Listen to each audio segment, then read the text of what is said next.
Como poeta vaqueiro, já cantei tantas canções, já alegrei corações por este país inteiro. E como cancioneiro, quero agora lhe dizer que sinto grande prazer dentro do meu coração de fazer esta canção para lhes agradecer.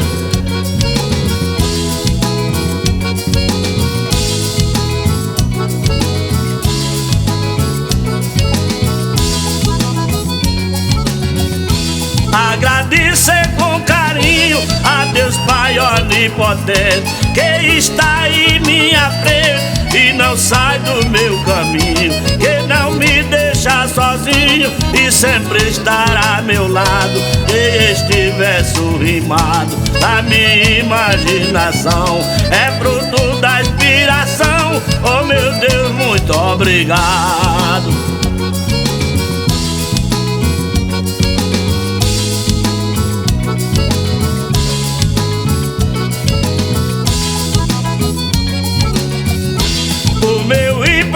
Expresso pra cantar com os heróis, o meu pulmão, minha voz, a razão do meu sucesso. Pra gravador o progresso, pela vendagem o motivo, para a história um arquivo que ficará na história. Para o artista uma glória, para a cultura incentivo.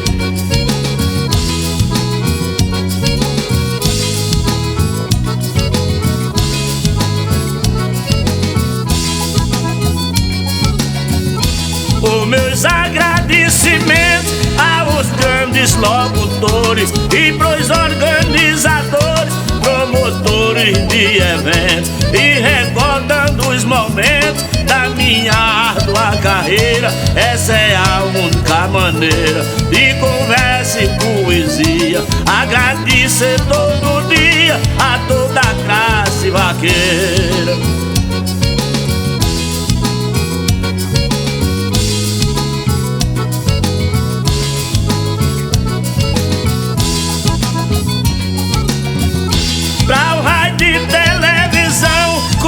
Jornais e revistas que divulgam o artista, vai a minha gratidão e a minha saudação. A vaquejada ao vaqueiro, a cada um companheiro que me estendeu a mão. Portanto meu abração ao povo brasileiro.